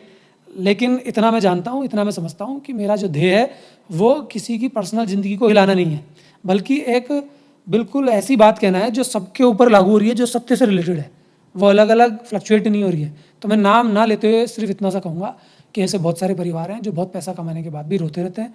कारण कोई भी हो सकता है, शारीरिक प्रॉब्लम्स हो सकती हैं, बेटा ध्यान नहीं दे रहा, ये प्रॉब्लम हो सकती है ना। जैसे मैं अपने ऊपर ही लेके चलूँ तो मैं ऐसा बेटा हूँ जो इतनी गहराइयों में उतर चुका हूँ कि आपका लेवल ही नहीं है, जा ही नहीं पाओगे ना। अब इसमें मेरी गलती नहीं है कोई, मैं थोड़ी ना खींच करके आपका लेवल वहाँ तक ले जाऊँगा। अब आपकी उम्र हो गई, तो उम्र होने से आप सोच रहे हो कि हम इससे ही भारी हो गए। मैं कह रहा हूँ आपके जैसे 50 लाख खड़े कर दो, 1000 लाख खड़े कर दो, वो नहीं पहुँच पाएंगे। मैं क्या बोल रहा हूँ आपको समझ ही नहीं आ रहा। और चूंकि मैं बेटा हूँ तो क्या बोल रहा हूँ तो बिल्कुल ही समझ में नहीं आ रहा। भाई घर की मुर्गी दाल बराबर, दूसरे का बेटा बोल देगा तो फिर भी समझ में आ जाएगा। साधु संतों के आप वीडियो देख रहे हो, धार्मिक संतों के आप वीडियो देख रहे हो, उल जुलूल बातें आप देख रहे हो वीडियोज़ में, गौर से टकटकी लगा के देखते हो और ऐसे हंसते हो, मुस्कुराते हो, बाबा जी ने कहा, उसने कहा। आपको मालूम नहीं है आपके घर के अंदर कौन बैठा हुआ है। आप ये कभी रियलाइज़ कर ही नहीं पाओगे, क्योंकि आपको अपना बीज कमज़ोर लगता है। अक्सर पेरेंट्स अपने बच्चे को डिफेंड करते हैं। मैंने कई बार बोला कि स्कूल में उनके बच्चे को अगर मारा जाएगा, डांटा जाएगा तो पेरेंट्स पहुंच जाते हैं, लेकिन वो इसलिए नहीं पहुंचते कि उस बच्चे का नुकसान हो रहा है। वो इसलिए पहुंचते हैं कि उनकी जो स्थिति है उसको ठेस पहुंच गई, उनका ईगो सेटिस्फाई नहीं हुआ, उनके ईगो पे किसी ने थप्पड़ मार दिया। बच्चे से तब भी उनको मतलब नहीं है, और बाद में भी उसको बच्चे से मतलब नहीं है। क्यों? क्योंकि उनको लगता है, उनको अंदर से मालूम चल गया है कि जो हमारी चीज़ है ना, ये तो हमारे लिए बनी थी, ये किस विधा को प्राप्त कर गया या कर गई, इसको क्या मालूम चल गया भाई ऐसा कि ये तो हमसे भी ऊपर निकल रहा है। तो कोई भी बच्चा जब अपने फादर से ऊपर निकलता है, चाहे वो आर्थिक रूप से भी हो, तो ये कहने की बात है कि बाप अपने बच्चे को देख करके बहुत खुश होता है। लेकिन ये सब जगह लागू नहीं होती। ये बहुत सच्चे और ईमानदार बापों पे लागू होती है, सब जगह तो कुछ भी लागू नहीं होता है। तानाशाह बाप पे कभी लागू नहीं होती। तानाशाह बाप को समझाने के लिए बच्चे को अपने तलवे घिसने पड़ते हैं। कभी भी तानाशाह बाप जिसने हमेशा ऑर्डर दिया है, जो हमेशा ऊंचाई वाली गद्दी पे बैठा है, चाहे कंपनी का मालिक रहा हो, चाहे होटल का मालिक रहा हो, चाहे वो राजनेता रहा हो, चाहे अभिनेता रहा हो, चाहे स्कूल का मालिक रहा हो, कोई भी रहा हो, ऐसे बाप को समझाने के लिए पूर्वाग्रही 7 जन्म लेने पड़ते हैं। अच्छा, इसमें बुजुर्गों में हमने कॉमन बात की, लेकिन अनमोल ये बताइए, महिला बुजुर्ग जो पुरानी है, वो आज बुजुर्ग है, उनके अपने कोई इनकम नहीं है, वो पूरी सेवा करते हुए परिवार को पालते हुए बड़ी हुई है, उनके अपने कोई आसमान नहीं है, वो सबका भला चाहते हैं, समाज का, सब लोगों का। हर एक नहीं होता, लेकिन जो जनरल मैंने गांव में देखी है कि भाई सब लोग सुखी रहो, ऐसा रहता है। बुढ़ापे में जब जो उनकी संतान होती है और पति भी हार्ड है, पैसा भी नहीं है, उस औरत की बुजुर्ग जो है उसकी मानसिकता क्या दयनीय नहीं होगी अगर वो नॉर्मल है? सर बार बार मैं घुमा के वही बात लाऊंगा कि आपकी जो व्यवस्था है ना वो गड़बड़ाई है शुरू से, आपने गलत बीज बोया है। आपसे पूछता हूँ, ये जो प्रकृति है इसका मालिक कौन है असली? आप अपना एंगल बताइए, मैं कुछ नहीं मेरा एंगल है प्रकृति खुद ही मालिक है। चलिए मान लिया, ऑटोमेटिक। कुछ लोग बोलते हैं भगवान है, उसका कोई भी रूप, कुछ लोग बोलते हैं गॉड है। देखिए, हमारी 100 साल की जिंदगी है, हम पूरा नहीं समझ पाते, पहले से आ रहा है, आगे भी चलेगा। मैं मान लेता हूँ कि आप कह रहे हैं मालिक नेचर है, कई लोग कह रहे हैं भगवान मालिक है, कई लोग बोल रहे हैं गॉड मालिक है, कई लोग बोल रहे हैं अल्लाह मालिक है, कोई क्या बोल रहा है। दरअसल किसको कुछ पता है नहीं, जो भी नहीं पता, जो भी उनकी राय है, धारणा है, वो मालिक धारणा होती है, अपनी आस्था है। तो जब इस सृष्टि के मालिक वो लोग हैं ही नहीं जो लोग अपना बुढ़ापा देख रहे हैं, तो तुमने ये पैसा बटोर के, ये उत्पादन के साधन अपने हाथ में लेके ये व्यवस्था बना दी, और फिर ये जिस चीज़ के मालिक तुम हो ही नहीं, इसकी छीना झपटी क्यों चल रही है? भाई जिस औलाद के पास पैसा ट्रांसफर हो गया, वो औलाद कैसे कह रही है मेरा है? जिस बाप के पास से ट्रांसफर हुआ है, वो बाप कैसे कह रहा है कि ये मेरा था, देख मैंने तुझे क्या क्या दे दिया जायदाद, वो उससे पहले वालों का था। तो रियल में ये जो प्रकृति है, सृष्टि है, ये हम सब की है, हम सब इसके मालिक हैं। लेकिन जो व्यवस्था आई घर परिवार वाली, अच्छे के लिए बनाई होगी नो डाउट, लेकिन कहीं ना कहीं लूज पॉइंट आ जाते हैं। नहीं, बनती अच्छे के लिए, उसका मिसयूज नो डाउट। उस स्थिति में, उस समय में विद्वान लोगों ने या प्रभावी लोगों ने जो समाज पे प्रभाव डालते हैं अपना, उन्होंने चीज़ निकाली होगी। लेकिन समय के हिसाब से जब चीज़ें चेंज नहीं होती, बदलाव नहीं आता, तो फिर ऐसी परेशानी होती है। बिल्कुल। विवाह वाली जो प्रॉब्लम है आज निकल के आ रही है कि लोग अकेले रहना पसंद कर रहे हैं, शादियां नहीं कर रहे। अब जो जनरेशन आएगी वो शादी पे विश्वास ही नहीं करेगी। अब जो बुजुर्ग लोग हैं वो बार बार नाटक कर रहे हैं, देखो ये लड़की ऐसी हो गई, इसका तो बॉडी काउंट ही 5 है 10 है, लड़के का बॉडी काउंट 15 है 20 है। अब आपने शब्द ही पहली बार सुना होगा, बॉडी काउंट क्या है ये? मैं नहीं समझ पाया। बॉडी काउंट है कि फिजिकल रिलेशन इतनों से हो गए। इस चर्चा में डीप तो नहीं जाऊंगा क्योंकि इसका टॉपिक फिर अलग ही हो जाएगा। मैं ये नहीं कह रहा कि बॉडी काउंट एक से काम चल जाता है, और मैं ये भी नहीं कह रहा कि बहुत सारे बॉडी काउंट होंगे तो व्यक्ति तृप्त हो जाएगा। दोनों पे एक विशाल चर्चा है, एक बड़ी विस्तार पूर्वक चर्चा की जा सकती है, मैं करता भी हूँ जनरली, पहले की भी है। लेकिन मैं ये बोल रहा हूँ कि हमको निरंतर बदलाव की ज़रूरत है, क्योंकि इंसान आगे की तरफ इवैल्यूएट हो रहा है, जो सदा से होता है। धीरे धीरे धीरे चीज़ें बन रही हैं, एकदम से ऐसा नहीं हो रहा कि एकदम से सब कुछ हो जाता है। टाइमली किसी भी चीज़ का आविष्कार भी होता है तो टाइमली आगे की तरफ बढ़ती है चीज़ें, और फिर वो इतने विराट रूप में आ जाती हैं, फिर हम देखते हैं कि ये इतनी बड़ी चीज़ कैसे हो गई। आप समझ रहे हैं? टीवी का आविष्कार हुआ, एकदम से टीवी प्रकट नहीं हो गया। रेडियो का आविष्कार हुआ, एकदम से रेडियो प्रकट नहीं हो गया। जब रेडियो नहीं था तो लोग इसको चमत्कार मानते थे या इमेजिन करते थे कि अगर आवाज़ एक स्थान से दूसरे स्थान पर पहुंच जाएगी तो फिर भैया ये तो कोई चमत्कारिक शक्ति ऐसा कर पाएगी। लेकिन जब अस्तित्व में आई ऐसी चीज़ और रियल में रेडियोस का जब आविष्कार हुआ तो लोगों ने बोल दिया कि ये साइंस है। समझ रहे हैं आप? उसके बाद लोगों ने सोचा कि ये जो चीज़ है बोली जा रही है ये चित्रों में आ जाए सामने। बोले नहीं भाई, ये भी चमत्कार ही होगा, हो ही नहीं सकता, ये तो इम्पॉसिबल है। लेकिन फिर टीवी का स्वरूप सामने आया, फिर लोगों ने बोल दिया साइंस है। आज की स्थिति तो इतनी विराट हो गई है कि आदमी सोचने में मजबूर हो जाता है। लेकिन अब जो जनरेशन आ रही है वो तो ये मान रही है ना ये सब कुछ था पहले से, था टेक इट इजी वाला मान तो रहा ये है एकदम से सब प्रकट नहीं हुई है। धीरे धीरे चीज़ें आगे बढ़ती हैं और समय चेंज भी हो रहा है। तो आप जो सोच रहे हैं ना कि बुजुर्गों का ये हाल है, आने वाले टाइम में हाल सही भी होगा। ये अपने देश में, लेकिन कई देशों में तो 80 साल का बुजुर्ग आपकी जैसे बढ़िया मेहनत कर रहा है, काम कर रहा है। आप मुझे बुजुर्ग लग ही नहीं रहे, आपकी एनर्जी इतनी तगड़ी है। अब थोड़े अच्छे सवाल पूछना, पटा दिया मैंने आप। देखिए, ये बोलते हैं ना बुजुर्ग लग नहीं रहे, हूँ मैं, लगता भी हूँ, मैंने खुद को पुराना देखा है। लेकिन नो डाउट ऐसी बातों से, पॉजिटिवनेस से और 10-15 दिन की उम्र बढ़ जाती है। तो मैं तो सही अर्थों में बुजुर्गियत को एक रूप में पसंद करता हूँ। बेसिकली बुजुर्ग होना सबसे खूबसूरत चीज़ है, क्योंकि उम्र के इस पड़ाव पर आप भी एग्री करेंगे, जो बुजुर्ग हैं अबव 50 वहाँ से लेके और 90-95 तक, एक लिमिट तक आप सब में इन्वॉल्व होते हुए, सब चीज़ों में इन्वॉल्व होते हुए आप उसमें लिप्त रहते हैं, मोह माया में, पैसों में, सब में। लेकिन बुजुर्ग होने के बाद में आपको एहसास होता है कि आप अकेले हैं। जिन लोगों के लिए आपने किया है वो कहाँ है? जिन लोगों के भरोसे आप जीवन में उनके चेहरे देख के जीते थे कि इसके लिए मैं करूँगा, पता चले वो आपकी तरफ मुड़ के भी नहीं देख रहे हैं। उस जगह जो आप सच्चाई की बातें करते हैं वो अपने आप लागू होती है। आप जो बोलना चाहते हैं वो अपने आप लागू होता है। लेकिन इनके बीच में मैं फिर थोड़ा सा पीछे आता हूँ, क्योंकि आपकी जो बातें हैं वो एक अलग अध्यात्म है, दर्शन है, खूबसूरती है। लेकिन मैं प्रैक्टिकल होते हुए एक प्रश्न इन दिनों में खड़ा हो रहा है। कुछ बुजुर्ग ऐसे होते हैं अनमोल कि जो किसी का भला करना चाहते हैं। ये हालत है, अगर वो अपनी लड़की को या वो अपने भाई को या किसी गरीब को पैसा देना चाहे, होते हुए भी वो नहीं दे पाता है। उसका कारण क्या है? सारा पैसे का ट्रांजैक्शन बैंक में हो गया, उसको बैंक का ट्रांजैक्शन करना आता नहीं, उसके लड़के भतीजे या वो लोग ट्रांजैक्शन करेंगे। अब उस बुजुर्ग की इच्छा है किसी का भला करने की, चूँकि वो पैसा दिख जाएगा, ट्रांजैक्शन पूरे परिवार को पता हो जाएगा, उस डर से वो किसी की हेल्प नहीं कर पाता है। और ये मैं प्रैक्टिकल भुगतते हुए बोल रहा हूँ। चाहते हुए बुजुर्ग उसको 2 रुपये नहीं दे पाता है, किसी को दान नहीं कर पाता है, किसी गरीब को दे नहीं पाता है, क्योंकि परिवार तो टूट के पड़ता है, बस मेरे परिवार को मिले, किसी को पैसा मिले नहीं। उस पोजीशन में उसकी मानसिक स्थिति की दयनीयता, हालांकि ये बड़ी सोच से पीछे है, लेकिन एक सामान्य होते हुए ये मैं इन दिनों में प्रैक्टिकल देख रहा हूँ। आदमी ऑनलाइन के कारण से अपना पैसा अच्छे काम में नहीं लगा पाता है। देखो सर, पहली चीज़ तो ये है कि हर बुजुर्ग व्यक्ति के ऊपर ये बात लागू नहीं हो रही, क्योंकि बहुत से लोग सीख चुके हैं, है ना। मोबाइल चलाना बुजुर्गों को बहुत अच्छी तरह आता भी है, तो हर जगह लागू नहीं हो रही। लेकिन एक बात पक्की लागू होती है कि कहीं ना कहीं ज़्यादातर बुजुर्गों को ये लगता है कि अगर ये पैसा किसी को दे दिया तो हमारे बेटा बेटी देख लेंगे, रिश्तेदार देख लेंगे, और किसको दे रहे हो पैसा, उनको मालूम रहता है, ऑपरेट वही करते हैं। ऑपरेट अगर नहीं भी करें तो मालूम भी चल जाए बाई चांस, तो अंदर से एक डर रहता है। ये डर पैदा ही वहीं से हुआ, क्योंकि आपने ज़िंदगी भर अपने बच्चों के साथ रिश्ता कौन सा रखा? पैसों का कि ये तेरी जायदाद है ना। मैं बच्चों को यही कहता हूँ कि आप तगड़ा बच्चा तब हो अपने माँ बाप के लिए जब आप हमेशा ये सोच रखते हो कि आपको कुछ चाहिए ही नहीं। जब आपको कुछ चाहिए ही नहीं होता ना, तो इस पूरी दुनिया का लफड़ा ही खत्म हो जाता है। यहाँ लफड़ा उल्टा, ये चाहिए ही चाहिए। यहाँ तो चाहिए ही चाहिए, और फिर जिसको चाहिए मेहनत करता है तो प्राप्त नहीं होता, क्योंकि इतना कंपटीशन वाला ज़माना आ गया। प्राप्त नहीं होता तो फिर उसको साधन चाहिए, तो माँ बाप का बैंक बैलेंस देखता है या कुछ और देखता है। तो पेरेंट्स ने खुद ने ये बीज बोए हैं, और इन बीज को बोने के कारण हमेशा से ही उनको ये बताते रहे कि ये जो जायदाद है तुम्हारी है, ये पैसा तुम्हारा है, देखो हमने वहाँ तुम्हारे लिए कुछ रख रखा है, देखो बैंक में इतना जमा करा रखा है, देखो ये एफडी है, वो है। तो जैसे ही उनकी चीज़ जो सच में उनकी है, कॉन्स्टिट्यूशनली भी उनकी है, वो जाती हुई जब बच्चों को दिखती है, तो एक बार तो वो अपने माँ बाप के लिए नाराज़ नहीं होते, लेकिन उस व्यक्ति के लिए नाराज़ होते हैं जिसको वो दे रहे हैं। तो आउट ऑफ द वे जाके वो उस व्यक्ति के भी दुश्मन हो जाते हैं कि तो हमारे माँ बाप को उल्लू कैसे बना रहा है। वो ये नहीं देखते कि जो माँ बाप हैं उनके अंदर की भावना है कि उनको करने दिया जाए। बहुत सारी ऐसी चीज़ें हैं।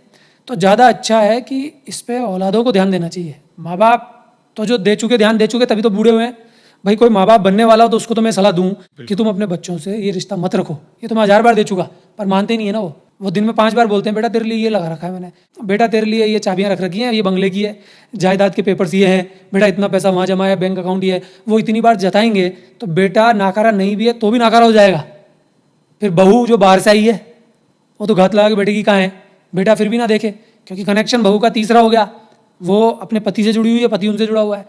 तो फिर ये जो थर्ड लेयर की बात है, जो बहू है, वो और आक्रामक हो जाती है। तो मैं उनसे यही कहूँगा कि इस स्थिति को सही करने के लिए आप जब बुजुर्ग बनने वाले हैं, 50 साल की उम्र में, 55 साल की उम्र में, तब से ही अगर आपने जीवन भर ये पैसा पैसा जायदाद की बातें की हैं, आप मत करिए। रियल में ये कोशिश करिए कि हम धीरे धीरे धीरे धीरे ट्रांसफ़र की तरफ जा रहे हैं। कई पेरेंट्स ऐसे भी देखे मैंने कि सही समय पे क्लियर बात कर लेते हैं कि हमारे पास तो ये भाई उतना ही है जितना हमारे जीवन को निकाल देगा, क्लियर लिखवा लेते हैं, और बाकी देखो तुम 3 बच्चे हो, 4 बच्चे हो, 2 हो, ये तुम में बांट दिए, बात खत्म। बहुत सारी ऐसी कौम है, ऐसी जातियाँ हैं जिसमें ये होता है। तो वो पैसे के मायनों में तो क्या है, वो सही स्थिति में रहती हैं बनिस्पत उनके जो परिवार बंटवारा नहीं करते, वो एंड में रोते हैं बहुत गंदे तरीके से। कोई ना कोई ऐसा होता है फिर तलवारें चलती हैं, लट चलते हैं, ऐसा होता ही है, निश्चित है। बहुत प्रॉब्लम आती है घरों में, बाहर में आएगी, वो मनमुटाव होगा। कैरेक्टर तो गंदा होगा। जनरली पेरेंट्स इसी बात में भी रहते हैं कि भाई बच्चे मिल के रहें, उसमें उनकी अच्छी भावना भी हो सकती है, लेकिन इसका दूसरा रूप भी है। उसमें कई बार ये दुष्प्रवृत्ति भी होती है कि ये सब मिल के रहें तो मैं इन पर हुकूमत कर लूँ, क्योंकि हुकूमत ज़िंदगी भर की है। तानाशाह जो पेरेंट्स रहे हैं शुरू से ही, उनके साथ ये विचारधारा आती है, बहुत तकलीफ होती है। तो वो एक दूसरे को प्रॉब्लम में देख कर भी उनका निपटारा नहीं कर पाते। ऐसा नहीं है कि साथ रह के ही प्रेम भाव आता है, दूर रह के और ज़्यादा प्रेम भाव आता है। 2 भाई 3 भाई जब दूर रहेंगे उनमें प्रेम और ज़्यादा डेवलप होता है।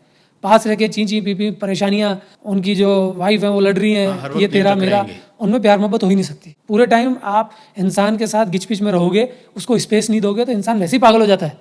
ये हस्बैंड वाइफ भी साथ होंगे तो वही लड़ मरेंगे, बच्चे अपने माँ बाप के साथ रहेंगे तो वही लड़ मरेंगे। तो ज़्यादा अच्छा है कि कम एज में, जो बुजुर्गियत की कम एज है 60 साल के आसपास, 55 साल के आसपास, उसी में ही आप अपने बच्चों को ये बात जाहिर करा दो कि जीवन में कुछ ही नहीं है, ये तुम्हारा है, अपने हिसाब से देखो। तो बच्चे क्या है फिर उस बिज़नेस को या उस काम को बढ़ाते हैं। जिन पेरेंट्स के पास कुछ भी नहीं है उनके बच्चे शुरू से ही फिर मेहनत करके कुछ आगे करते हैं। तो अपवाद हर जगह हैं, बहुत सारे अच्छे पेरेंट्स भी हैं जो सत्य के काफ़ी नज़दीक हैं, बहुत सारे बच्चे भी ऐसे हैं जो सत्य के काफ़ी नज़दीक हैं। ये सही है।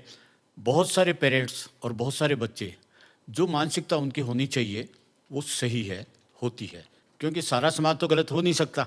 ऐसे तो शहर के शहर खाली हो जाएं, मानवता तो चलती रहती है। लेकिन वो जो आप बता रहे थे कि ऑनलाइन के ऊपर होने पर उनका सारा जो हिसाब किताब हो वो बच्चों को मालूम रहता है, तो वो अगर किसी का भला करना चाहें तो उस वक्त बच्चों की क्या ड्यूटी है? देखो, निष्कर्ष के तौर पे अगर आप पूछ रहे हो, मैं चाहूँगा कि निष्कर्ष में मैं बच्चों की ड्यूटी को ही लेके जाऊँ, क्योंकि सारी ड्यूटी बच्चों की है। मैंने बोला ना कि बच्चे के जहन में से निकल जाना चाहिए कि मुझे कुछ चाहिए, है ना। जब चाहिए वाली भावना आती है तो फिर बच्चा हो, माँ बाप हो, सबको बिगाड़ती है। चाहिए वाला आदमी हमेशा हानिकारक होता है। चाहिए वाला आदमी समाज खराब करेगा, घर खराब करेगा, देश खराब करेगा।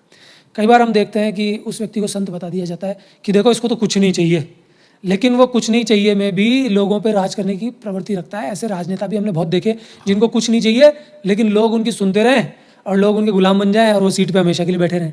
तो कुछ नहीं चाहिए कि आड़ में ही बहुत कुछ चलता रहता है, खेल खत्म हो जाता है। मैंने फिल्मों में, रिकॉर्डिंग में देखा है, नाम क्या लूँ, बड़े बड़े लोगों को, कि जो बोलेंगे अरे बहुत अच्छा गाना, आपकी कंपोजिंग अच्छी है, और ये तो धार्मिक है या मानवता का है तो कुछ भी नहीं चाहिए। और कुछ भी नहीं चाहिए में मेरे को पता चला कि 40,000 रुपये बहुत कुछ चाहिए ले गई।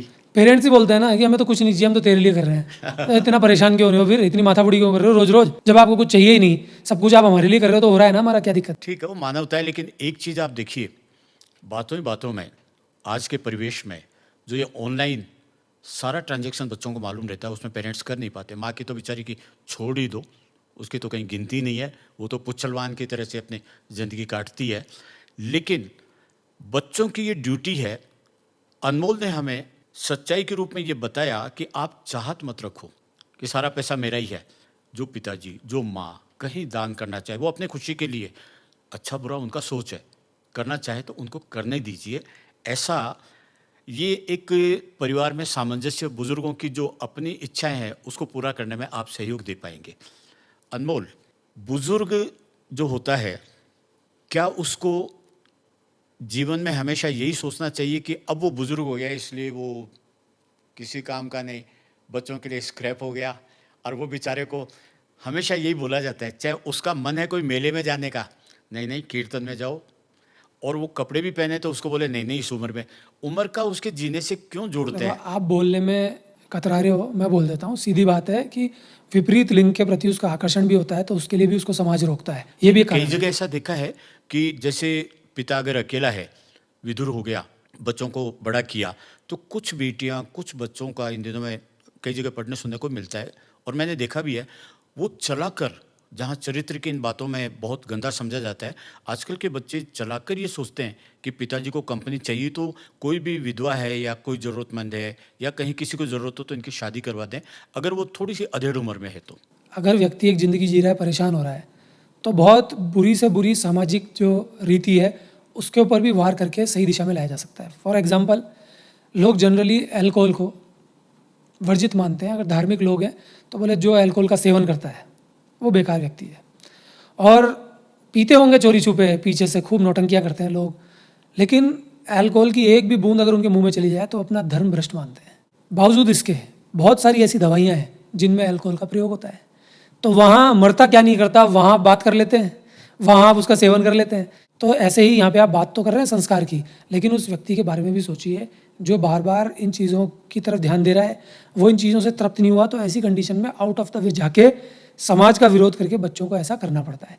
या मैं तो ये कहूँगा कि एक ऐसी व्यवस्था है जिसमें इंसान शुरू से लेकर एंड तक किसी भी बंधन को नहीं बांधते हुए अपने हिसाब से जीवन जिए, दूसरे के रेडार को क्रॉस ना करते हुए, हमेशा कायम है। और अनमोल, हम ये जानना चाहेंगे कि ये बुजुर्गों को किस तरीके से रहना चाहिए, इसमें समाधान क्या है?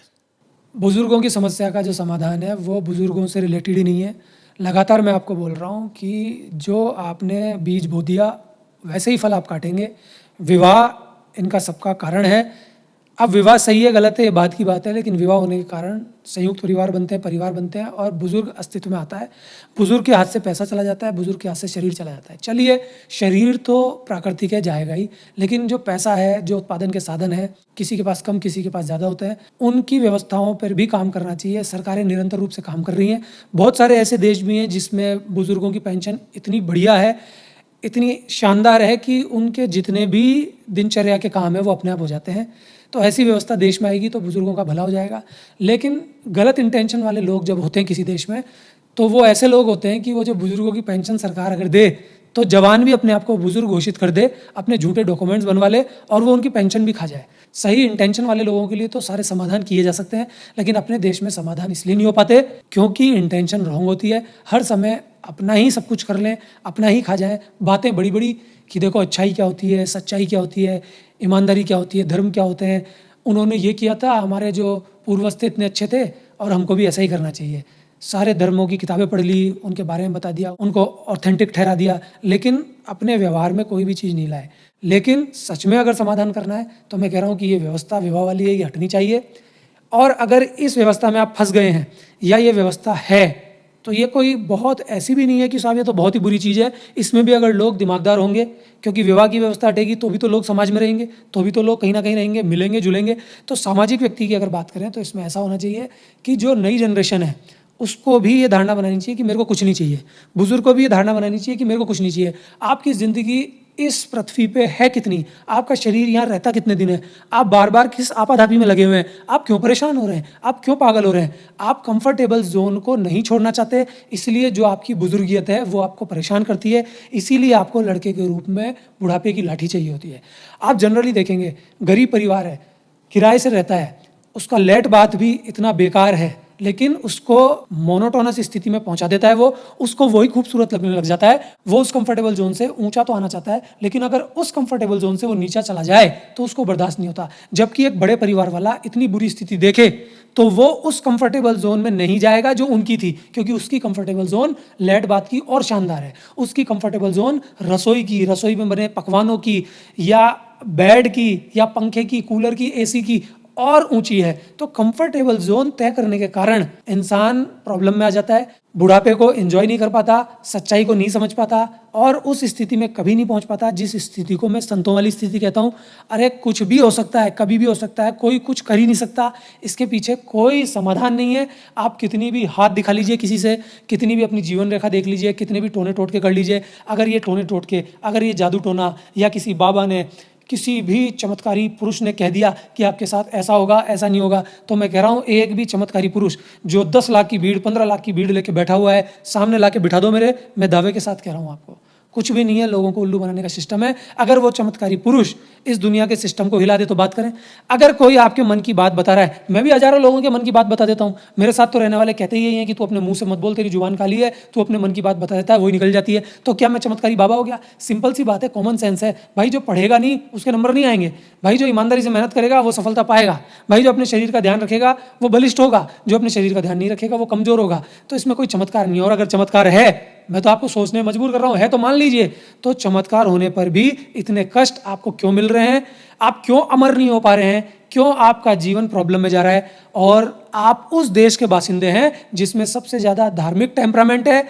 ये जादू टोने टोटके और मन की बात और ये पर्ची और ये पर्चा सारे हैं, उसके बाद भी आपका लिविंग स्टैंडर्ड ऊंचाइयों पर नहीं जाता, आपका जीवन स्तर ऊंचाइयों पर नहीं जाता, आपका जीवन और गर्त में चला जाता है और परेशानियों में चला जाता है। लेकिन वो देश जो इन चीजों को आंख मूंद करके मानते नहीं है बल्कि जानने की कोशिश करते हैं, वो देश इतनी ऊंचाइयों पे हैं, उनका साइंटिफिक टेम्परामेंट बहुत ऊंचे स्तर पे है। और हम बोलते हैं कि हम बहुत तगड़े हैं, उनसे हम भीख मांग के उनका साइंटिफिक टेम्परामेंट लेते हैं और बार बार पुरानी बातें गिनाते हैं कि उस सदी में हमने ये किया था, हमने वहां ऐसे किया था, हमारे ग्रंथों में ऐसा लिखा हुआ है। बार बार उसी को ही ठोक बजा के सच्चा साबित करना चाहते हैं।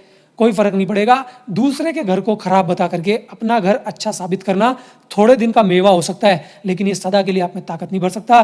तो मैं बुजुर्गों को भी, जवानों को भी, छोटे बच्चों को भी ये कहूंगा कि ये जो जीवन है, इसमें जो हमको शरीर मिला है, ये एक दिन जरूर जाएगा। आगे क्या होगा ये देखने पर पता चलेगा, इसकी चिंता इतनी ना करिए। ये जो पल है, इस एक एक पल को अस्तित्व के साथ शानदार तरीके से जिया करिए। जो भी चीज आपको मिल गई है उसको भरपूर संपूर्णता के साथ, समग्रता के साथ करें। अगर मैं अभी बोल रहा हूं तो पूरा दीवाना होकर के बोल रहा हूं, पूरी समग्रता के साथ बोल रहा हूं, मुझे किसी से कोई मतलब नहीं है। तो ऐसी समग्रता के साथ आप खेलें, ऐसी समग्रता के साथ आप पढ़ें, पढ़ाएं, चिकित्सा करें, डॉक्टर बने। ऐसी समग्रता के साथ आप सांस लें, खाना खाएं, डांस करें, गाना गाएं, कूदें, खेलें, कुछ भी करें। और ऐसी समग्रता के साथ ही आप बीमार होएं, बीमार होने पे भी आपको कोई तकलीफ है उसमें जिएं, मजे करें। ये जीवन है, आपका शरीर एक दिन जाएगा। मैं कह रहा हूं जिस पल आपने इस बात को समझ लिया, वही पल आपको सदा के लिए अमर कर देगा। तो देखा आपने, जीवन है तो मृत्यु निश्चित है, और जब मृत्यु निश्चित है, जो आज का पल है वही जीने का है। और सत्य पर आधारित सोच के साथ अगर आप जीते हैं, और वो भी पूर्ण समग्रता के साथ, तो आपका जीवन धन्य है। आज के एपिसोड में बस इतना ही। मिलते हैं अगले एपिसोड में एक और आप ही से जुड़े हुए किसी विषय को लेकर। तब तक के लिए आज्ञा दीजिए।